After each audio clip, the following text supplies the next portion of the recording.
I'm 78 years old. I sold my company 5 years ago for $50 million after taxes. I live in a house with more rooms than I know what to do with. And I eat dinner alone every single night. My name is Robert, and I need to tell you something while I still can. I started my consulting firm in 1978. I was 32, one employee, a borrowed desk, and a client list I'd built by hand.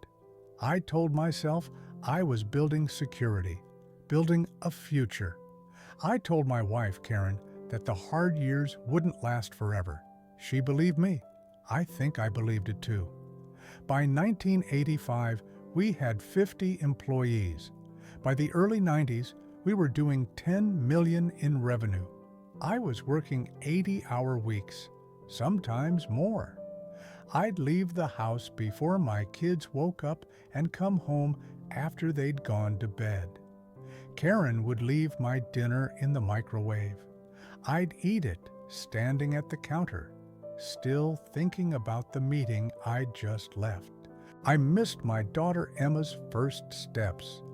I was in Tokyo, closed a deal worth $2 million that week. When I got home, Karen showed me the video she'd taken. Emma was walking across the living room, arms out, smiling. I watched it on our old camcorder screen and told Karen I was sorry. She said it was okay. She said there would be other moments.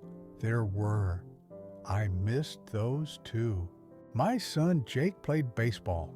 He was good, really good. His coach told us he had a shot at playing in college if he kept at it. There were games every weekend during the season. I went to 3, maybe 4. I'd tell Jake I'd be at the next one. I'd mean it when I said it. Then a client would call, or a problem would come up, or I'd look at my calendar and realize I'd double booked myself, and I'd tell Karen to tell him I couldn't make it. Jake stopped asking if I'd be there around the time he turned 14. He just assumed I wouldn't. Karen's 40th birthday was on a Wednesday. I'd promised her we'd go away for the weekend, just the two of us. But there was a board meeting in New York that Friday I couldn't move. I sent flowers to the house, expensive ones. I called her from the airport and said we'd do it next month. We never did. Here's the thing, at the time, none of it felt wrong. It felt necessary. I wasn't choosing work over my family. I was providing for my family. That's what I told myself. Every late night, every missed dinner, every trip I took, it was all for them. To give them the life they deserved, the house, the schools, the security. I thought I was doing the right thing. The company kept growing. By the late 90s, we were one of the top firms in our field. I had a corner office. I flew business class. People knew my name at industry conferences. I felt important, needed. I'd walk into a room and people would stand up. They'd want my opinion, my approval. At home, I was just the guy who wasn't there. Emma went to college in 2003. I helped her move into her dorm. It was one of the few times I took a whole weekend off. We carried boxes up 3 flights of stairs, set up her desk, hung posters on the wall. When it was time to leave, she hugged Karen for a long time. Then she hugged me. It was quick, polite, like hugging someone you're supposed to hug, but don't really know. I drove home thinking about how much I didn't know about her, what she liked to read, who her friends were, what she wanted to do with her life. I'd been in the same house with her for 18 years, and I barely knew her. I told myself I'd do better with Jake. He still had 2 years of high school left. I'd make more time, be more present. I didn't. Karen asked me for a divorce in 2012. We'd been married 38 years. She didn't yell. She didn't cry. She just said she couldn't do it anymore. She said she'd been living with a ghost, someone who looked like her husband but was never really there. She said she'd waited for me to come back to her for 20 years, and she didn't want to wait anymore. I thought she was being unfair. I thought she didn't understand the pressure I was under, the responsibility. I'd given her everything, the house, the cars, the trips. What more did she want? She wanted me, and I hadn't been there. The divorce cost me $12 million. At the time, I was furious. I hired the best lawyers. I fought her on everything. Looking back now, I'd have paid $50 million to go back and do it differently. After the divorce, I thought things would settle. I thought the kids would understand. They were adults. They'd see both sides. Jake stopped calling around 2015. We'd had an argument. I don't even remember what it was about. Something small. I told him I'd call him back when I had time. I didn't.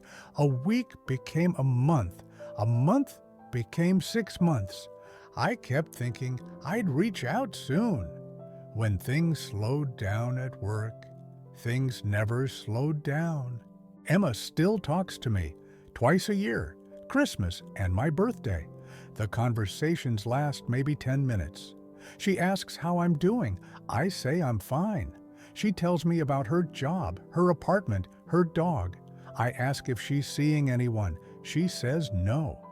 Then there's a long pause, and she says she has to go, and I say okay, and we hang up. She's polite, careful, like she's talking to someone she's obligated to check in on but doesn't actually want to know. I retired in 2018, sold the company, $50 million after taxes. I bought this house, traveled to Italy, Japan, Australia, ate at 5-star restaurants, stayed in luxury hotels, and I felt nothing because I was alone.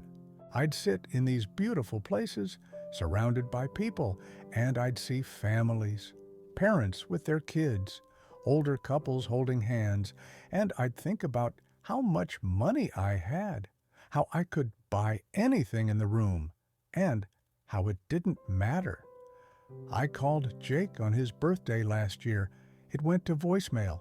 I left a message, said I was thinking about him, asked him to call me back. He didn't. I called Emma a few weeks later.